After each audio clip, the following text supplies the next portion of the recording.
Namaskaram. I welcome you all with love and gratitude to this very special episode with a very special guest, Jeff Carreira. Spiritual awakening. When we hear this term, what's the first thing that comes to your mind? Or let me rephrase it. What's your definition of spiritual awakening? So before you reach or define spiritual awakening, here's what our wonderful guest defines as. I define spiritual awakening as the realization that there is more to reality than the sum total of everything we have ever known or have been told exists. One way that we could describe this is to say that we have woken up to the mystery of the unknown unknown. Jeff is here to burst your myths about spirituality and reality and to also discuss his recently published book, The Path of Spiritual Breakthrough, From Awakening to Cosmic Awareness. But before we begin, allow me to introduce the amazing Jeff. He is a meditation teacher, mystical philosopher, and author of 34 previous titles, who works with a growing number of people throughout the world. Through retreats and programs, he guides individuals in a form of meditation he refers to as the art of conscious contentment and encourage them to question their most foundational experience of reality until previously held assumptions fall away, leaving space for a dramatically new understanding to emerge. In his books and lectures, he explores revolutionary ideas in the domains of spirituality, consciousness, and human development. He is passionate about the potential that ideas have to shape how we perceive reality and how we can live in the world. His enthusiasm for learning is infectious, and he has taught at colleges and universities both in the United States and internationally. His other books include The Miracle of Meditation, Philosophy is Not a Luxury, The Soul of a New Self, and The Art of Conscious Contentment. So with all that being said, let us welcome Jeff Carreira. Jeff, welcome to Self Talk Show. So first of all, I would like to say that I'm very grateful to you for choosing Self Talk Show as a medium to spread awareness regarding the same, and also very honored to have you as guest speaker on my show. Second of all, many congratulations to you on your recent book, The Path of Spiritual Breakthrough. I'm sure your book will act as a boon for many. So how about we start our conversation discussing your life journey? Would you like to share your life journey of spiritual breakthrough? Well, thank you very much for having me here. It's a joy to be on your podcast, and I'm looking forward to this conversation. So in terms of my own journey of spiritual breakthrough, I actually had spiritual experiences quite young, as lots of people do. And what I'll mention of my early youthful breakthrough experiences were some of the ones that were most powerful to me. I had when I would lay on the ground. I would either do this during cloudy days or warm summer nights. And I would look up at the stars or look up at the clouds. I would feel myself lying down on the surface of a planet, and I would start to get an experience of just how huge the planet was that I was on and how tiny I was. And then I would see the clouds or the stars, and I would get a sense of how enormous and vast the universe was and how tiny the planet was that I was on. And somehow this would just give me an incredible sense of just the infinity of reality. And as I would experience that, I would feel this electrical impulse running through my body. And this became just one of my favorite things to do when I was, 10, 11, 12 years old. And I would repeat it regularly. Of course, I wasn't thinking of it as anything spiritual. It was just this thing I could do that gave me this incredible feeling. And as I got older and I was, in college, figuring out what I was going to do as a career, there was always a part of me that didn't really fit in, didn't really understand, didn't want to do any of the things that I was supposed to be doing, and was beginning at that time to seek, to find alternative philosophies, different kinds of psychologies to be interested in. Later on, I discovered meditation. I started doing some Sufi practices. Like lots of people, I just started to get interested in alternative ways of thinking. At some point, I started to have some spiritual experiences. Eventually, I met a teacher and became part of a spiritual community where I lived for 20 years. And it was intensely devoted to spiritual practice. And during those years, I had many powerful spiritual experiences that eventually led to me realizing that I didn't need any more spiritual experience. I pursued them and had so many experiences. And at some point I realized one more experience isn't going to change anything. I'm already convinced about the infinite nature of reality. I don't need one more experience of infinity to prove to me that reality is infinite. And something relaxed. And I've continued to have many spiritual experiences since then. This was now some years ago. 10, actually. And I've continued to have lots of spiritual experiences, but I never have a sense that I need experiences.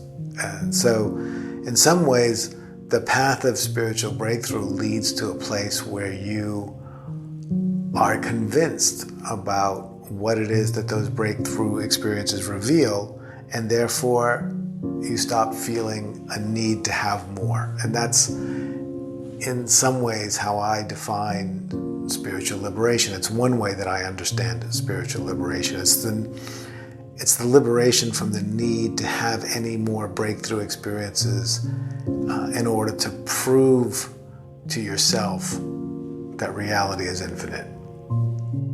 It seems like the universe was already preparing you to walk on the beautiful pathway that you are on, and it is so inspiring. What, according to you, is spirituality, and what are its foundations? Well, that's a fantastic question.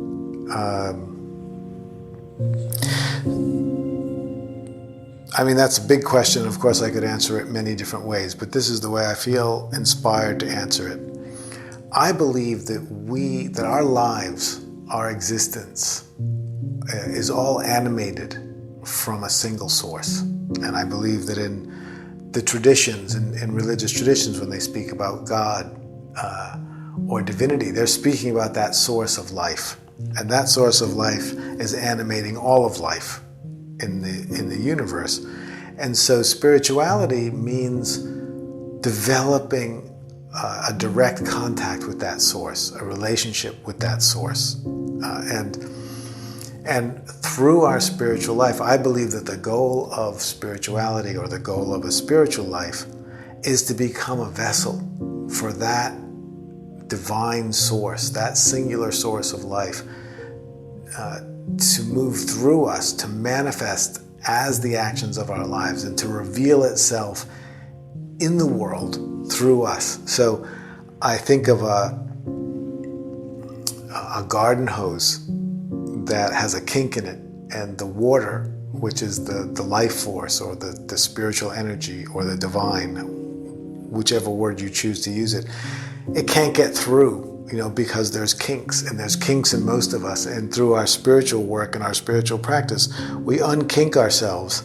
And as we do, we become a more and more open vessel, and more of that divine source is able to shine through us, and it shows up in the world as greater awareness, greater compassion, greater love, greater wisdom, all of those wonderful spiritual qualities that we all aspire to. So that's how I would talk about spirituality and the goal of spirituality. Beautifully answered. Would you like to tell us about a form of meditation that you use in your retreats and programs that you also refer to as the art of conscious contentment? I'd be happy to. The art of conscious contentment is a form of meditation that simply asks you to be consciously content. I sometimes also speak of it as the practice of no problem, in which case I say, just sit and don't make a problem out of anything. Just be with what is and be content about it, be satisfied, be fulfilled.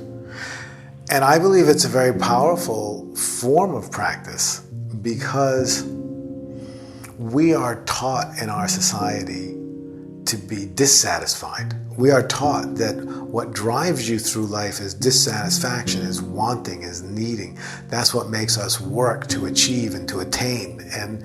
But of course, we all know it never ends. We just keep working, keep attaining, keep achieving. And no matter what we attain or achieve, there's something else. And all of that is part of what keeps us from discovering the deeper life of spirit that I was speaking about earlier. Because only when we learn to relax and let go and stop being so busy, with our attainments and our objectives, only when we relax does that deeper spiritual energy start to flow through us, and we find a different basis for life, a miraculous and magnificent basis for life. And so I feel like this practice of the art of conscious contentment is, I like to think of it as you're simply sitting and allowing yourself to be available. And you're just happy to be available. And things may come or may not come, but it doesn't matter because you're happy being available. And so that I feel is a practice that really supports people to become a vessel for spirit. Well, that's a brilliant way to practice, because if you're not content, then we happens to be everywhere and disturbed by our thoughts, leading to dissatisfaction and overwhelmed. Have you noticed any common pattern among these seeking individuals that they are either struggling with or looking to explore? Of course, people will come to me with all kinds of different variations on themes and also various life circumstances and different times. But if there's something overarching that I would want to point out, it's that people come to me feeling as if they've been searching for something, they're looking for something, they've been doing the work, they've been doing the practice, but they're not finding what they're looking for. And they're a little frustrated and wondering what they're doing wrong. And in those cases, where people are sincerely doing the work and many times they've had spiritual experiences, but somehow they still feel like there's something missing. I like to point out that the feeling that something's missing, the feeling that something's wrong, that is a cultural habit that we learn in our society. We learn to look at life as if there's something wrong and there's something missing. That's what I was saying earlier. This is how we get indoctrinated into a culture of dissatisfaction. And we bring that habit to our spiritual life. And we will never find anything. There will never be an experience big enough. There will never be an insight, powerful enough, deep enough to end that habit. But you can shift your perspective and realize that the spiritual path continues indefinitely. The path of spiritual breakthrough continues to unfold. There is no point where you've had every breakthrough that can possibly be had, or everything that can possibly be known. It goes on forever, and you'll always want more. And the fact that you are compelled to experience more is not a problem. That just says you're spiritually alive. And so I like to encourage people to relax and enjoy the journey. Don't be so concerned with whatever thoughts you have about not having attained what you're looking for, but instead enjoy the continual sense of opening and discovery as the path unfolds. Completely agree, Jeff. So let us now talk about your recent book. How will readers be able to experience a spiritual breakthrough? Well, what I've tried to do in the book is really present a phenomenological exploration of my own path. So that means I've chosen some powerful breakthrough experiences that I've had. I've described them as objectively as I can in terms of the inner felt experience of them. And then I've gone into some discussion about how I've interpreted those breakthroughs. Because the main point of the book is that spiritual experiences alone aren't what create a breakthrough or a transformation. The experience and the way that we interpret it, the way that we make meaning of it is combined is what create the transformative power. So I try to describe the experiences that I've had, but then also to talk about how I interpreted them and how those interpretations led to breakthrough, led to transformation, led to more. But I'm not doing that so people can follow my path. What I'm really doing is using my experiences and my stories to give people a way of looking at their own experience. And I'm happy, as I've had people reading the book, to hear back from people that the effect it's having is the effect I would have wanted it to have, which is that it's making them more aware of the path of breakthrough they've already been on. They're becoming aware of the experiences they've already had. They're becoming aware of the ways that they've interpreted those experiences, seeing sometimes how their interpretation was actually shutting down the transformative power, and how they might rethink their interpretation to open up more transformative power. And I think that's how we become more available for breakthrough. It's by learning, by first of all becoming more aware of our own path of breakthrough, becoming more conscious about how we interpret what we have already experienced. That makes us more sensitive to new experiences, and we can become more conscious about how we interpret those. So I believe that this book is going to help people in all those ways to accelerate their own path of spiritual breakthrough. That is amazing. I'm sure it will. In Chapter 3, Inner Freedom of your book, The Path of Spiritual Breakthrough, you have mentioned the way we interpret our revelatory experiences will determine what effect they have or do not have on our lives.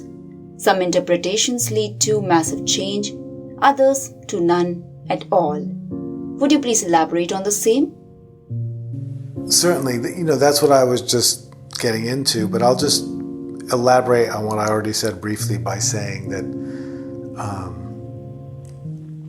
I've met many people who have had powerful spiritual experiences, and often spiritual experiences that when they describe them sound identical, and yet they have very different results.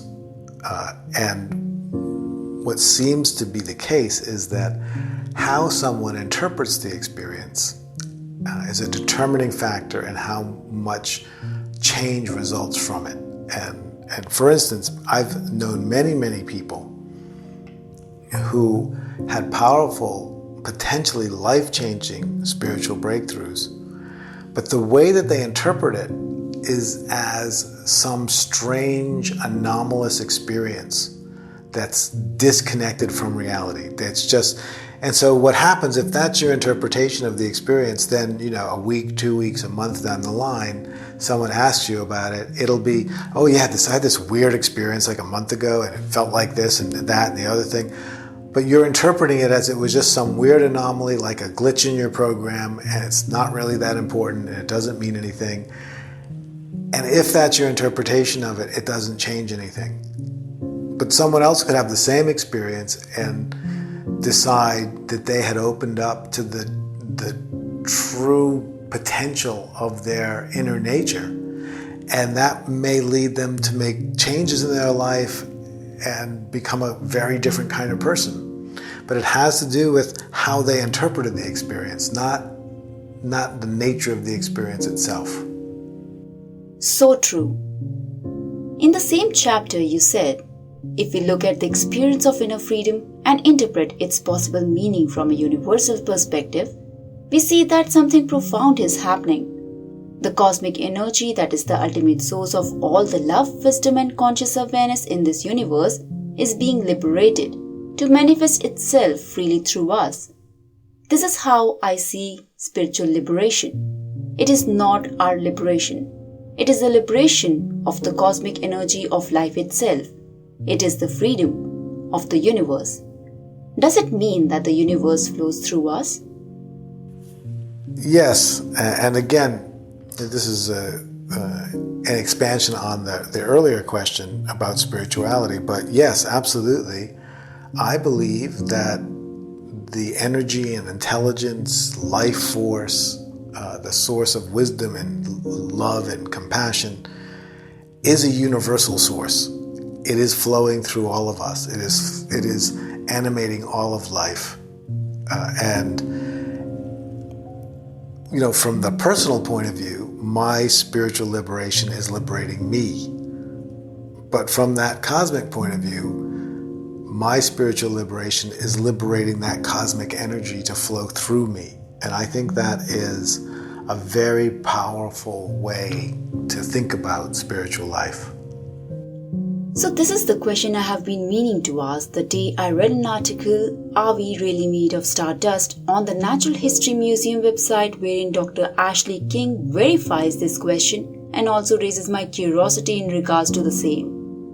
So is there any possibility that before we entered into this life and death phase, we were a part of the universe like either a star or even a meteorite? And does spiritual breakthrough help in discovering these kinds of questions?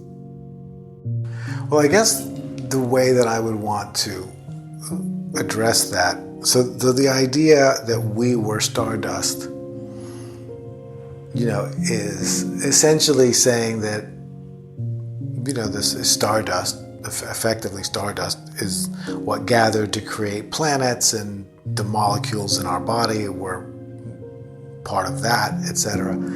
I think that's true. I'm not the kind of scientist who could make a definitive statement about that.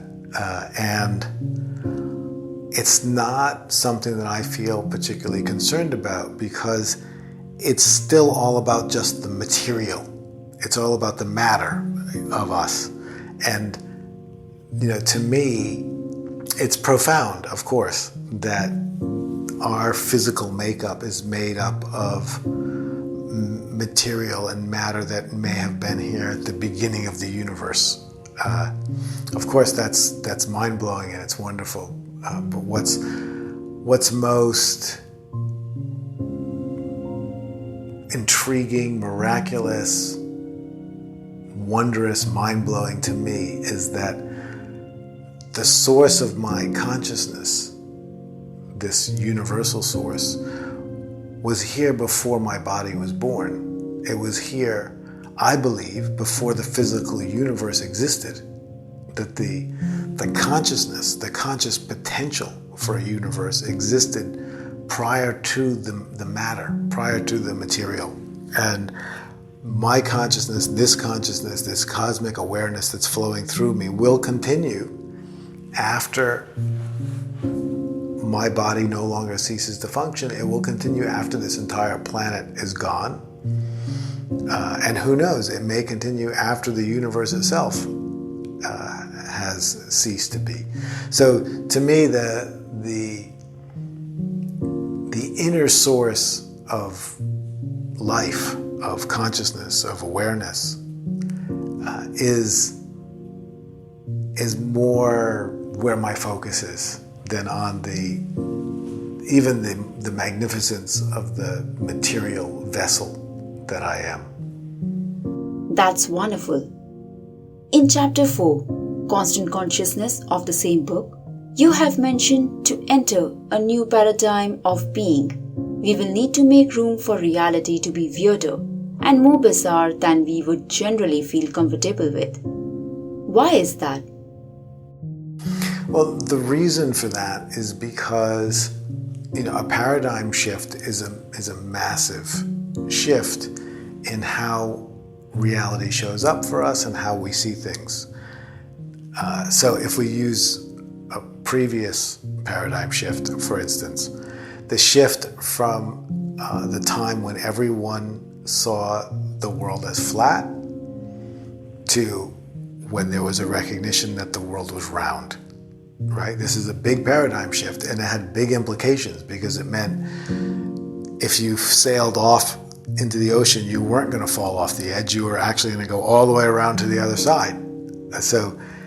But this was something that people couldn't think at that time, because that was weird. If you asked somebody, because they looked and they saw a flat line horizon and said, "What are you talking about? The earth is round. It's flat. I can see it's flat." And so at the time you would have needed to say, well, if you're going to open up to this new paradigm, you're going to have to be open to something pretty weird, And that's how it works. That's how paradigms shift. What's new, the new conception, the new paradigm is always very strange when looked at from the point of view of the old paradigm. Now, of course, once we've moved into the new paradigm, once we've internalized that and integrated it into our being, then that becomes the new normal. And then you look back at the old paradigm and that looks weird, and you think, how could anyone have ever believed that? That's so weird. And so that's why I say, spiritually speaking, also, we are approaching a vast shift in awareness.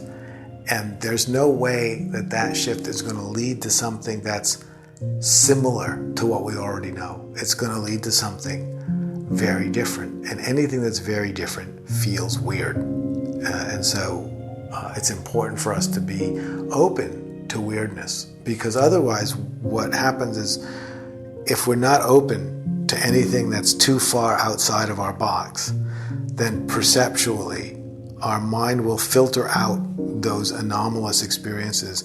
And I believe that people have many, many more spiritual experiences than they ever become conscious of, because their minds filter them out because they're too weird and too bizarre. And so it doesn't even want to look at those things. And that's why I say we need to be open to things that are weird, so that we won't unconsciously be filtering out what is potentially a leap forward for us and a spiritual breakthrough. Well, that is so true. What, in your opinion, is reality? Is life and death a reality, or there is more to it? Reality is a very interesting word. And it's a word that I feel that I like to hold on to very loosely, because I don't know what reality is, first of all.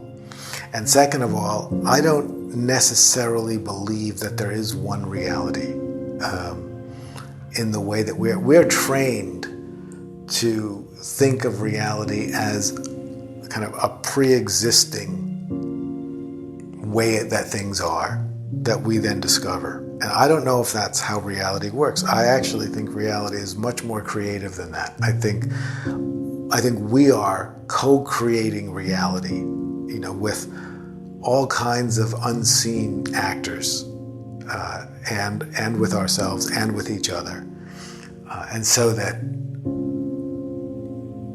reality isn't just a stage that everything else happens on. It's an emergence that comes into being in every moment. And I think that there are many dimensions to reality, and therefore there can be things that are real and true and conflicting.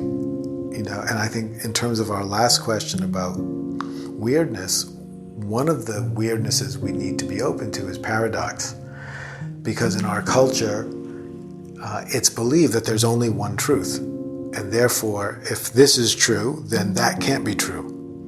Paradox is when there are two things that are conflicting, but they're both true. And I think because reality is much more complex than one truth can contain. We need to find a way to be open to a bigger, more multidimensional reality in which more than one thing can be true and more than one thing can be real, even if they're in conflict with one another. And we need to be able to hold a reality that big and that complex. So, in terms of I have no short answer to what is real, or what is reality, but I think whatever it is, it's much more complex than probably we could ever know. And just being open to the vastness of it is what I'm most interested in. Absolutely. In Chapter 7, Higher Purpose, you said growth can't be forced. It can only be allowed. In the right atmosphere, with the right nutrients, growth happens. Spiritual growth is the same. Would you like to discuss this point? The very sort of brief and easy metaphor I like to use is a flower. You can't force the growth of a flower by, say, pulling on a stem. Or if you're a child and you're hanging by your arms hoping to grow taller, it doesn't work that way. That's not how growth works. You can't force things to grow. You have to allow them to grow. You have to create the right circumstances for growth. You have to nurture growth. But ultimately, growth is a natural phenomenon. We live in a universe that grows. Everything in it grows. Every living thing grows. And that includes our spirit. Our spirit naturally grows when it's in the right environment. So the spiritual work that we do is not growing ourselves or growing our spirit. The spiritual work that we do is designed to create a nutritious atmosphere for the growth of spirit, for our spiritual growth. So we read books that nurture us. We do practices that nurture us. We spend time with people that nurture us.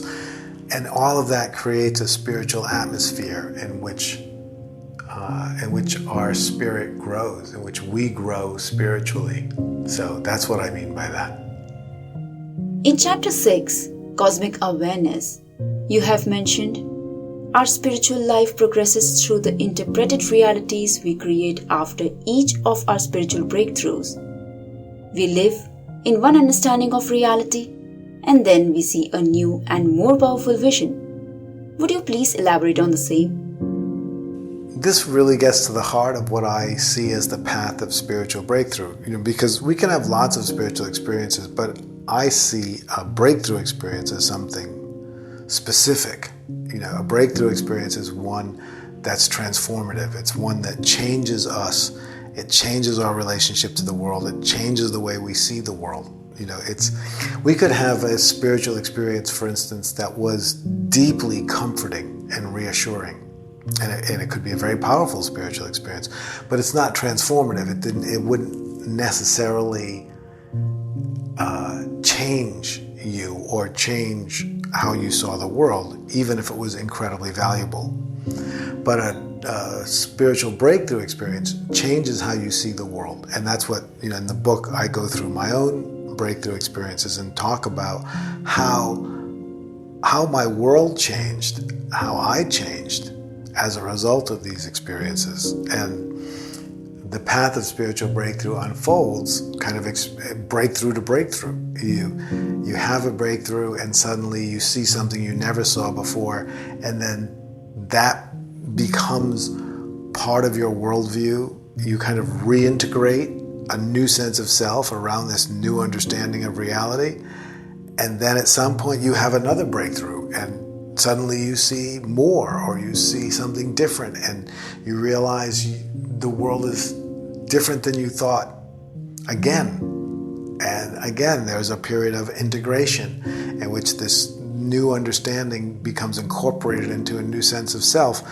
And then there's another breakthrough. And so that's how the path of spiritual breakthrough unfolds. It goes one breakthrough experience that's then interpreted into a new perception of the world, integrated into a new sense of self that creates the foundation and the platform upon which the next leap will take place.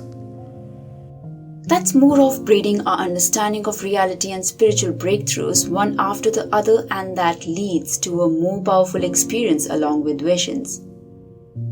How do we know which interpretation of our experience is correct? Because there are various angles from which an individual can see one's experience that produces different interpretations of the same. Well, this, of course, is the most challenging question. And first of all, I would want to say that I don't tend to speak in terms of which interpretation is correct or not correct. Correct meaning what? That's what I would want to ask. Correct meaning that it is the actual reality, because I don't know that there is such a thing, as we've talked about. So to me, what I use for a guide is, what are the results? I don't think about it in terms of finding the correct interpretation versus the wrong interpretation. I think about it in terms of what interpretation will be most valuable in its effect on my life.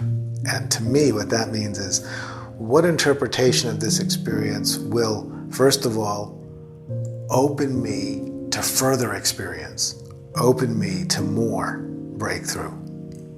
Second of all, what interpretation of this experience will allow me to become a more whole, a more compassionate, a more wise, a more beautiful individual. So you never know for sure, of course. There's always some amount of trial and error. And so what I do with my experiences is I intuit what they mean. I think about what they mean. And then I embrace that interpretation. And if I see that the results of embracing that interpretation are creating, I believe life will speak to me. So if I've interpreted this experience in a way that's going in a negative direction, that's causing harm, that's causing me to shut down more or become less open, I'll experience that in life. I'll experience that negativity or that constriction in life. And then that will be an indicator for me to re-examine how I'm thinking about things. Maybe I need to rejudge my interpretation. So the key to navigating the path of spiritual breakthrough well, in my opinion, is humility, which means you interpret your experience, you live by your interpretation of your experience, but you're always open to the possibility that there could be a better interpretation, and you're always sensitive to the effects that you're having in the world so that you can learn whether the interpretation that you have come to is one that you want to stick by, or if you want to re-examine it. And if we're humble and we stay open and we don't draw the conclusion that we now know the truth and therefore don't need to listen, then we will always be in a position to be able to readjust if necessary. That's beautiful. In the book, you have dedicated a whole chapter on Kundalini awakening. Would you like to give a gist about the same to our audience? Of course, Kundalini is a big topic, but I had a very powerful experience that's classic Kundalini awakening, which happened during a meditation retreat. I felt a very strong, I woke up in the middle of the night with a very, very strong pain in the base of my spine. I actually thought, I couldn't remember having heard it, but I thought I must have heard it somehow because it felt like there was a broken bone or something. And then Out of desperation, I was walking around and I finally sat down and a fire hose of white light shot up from the base of my spine, right up through my spine and out the top of my head. It roared like a lion. It was very brief, just, 30 seconds maybe. And subsequently, I spoke with a Kundalini, a teacher of Kundalini awakening, and in conversations with that teacher, I understood that I had a very classic awakening of Kundalini. Now, in that tradition, the gist of it is that we have 7 chakras, 7 main chakras, and that those need to be opened in order to clear a path for us to become a deeper vessel of the divine, as I've been speaking about, and that the arising of the Kundalini, which is an awakening energy, clears out the blockages of those energy centers in the body and creates the opportunity for us to be a clearer vessel for the divine. Now, that's the traditional Eastern understanding of Kundalini. It certainly matches many aspects of my experience. I am not an expert on Kundalini awakening, but I do believe that energy and energetic work and energetic openings are an essential part, are an essential part of the awakening process. And there is some way in which these subtle, mysterious, spiritual energies can clear out blockages in our being and make us more available to be a vessel for the divine. That sounds itself so powerful and also strengthen our bond with Lord Divine apart from being a vessel of divine. Any message that you have for our listeners? I think all I would want to say in closing is for those people listening who have been on a spiritual path, who have had spiritual experiences, I would really want to encourage you to take your experiences seriously, to think about them, think about the interpretations you've made of them. And if there's any part of you that's feeling like you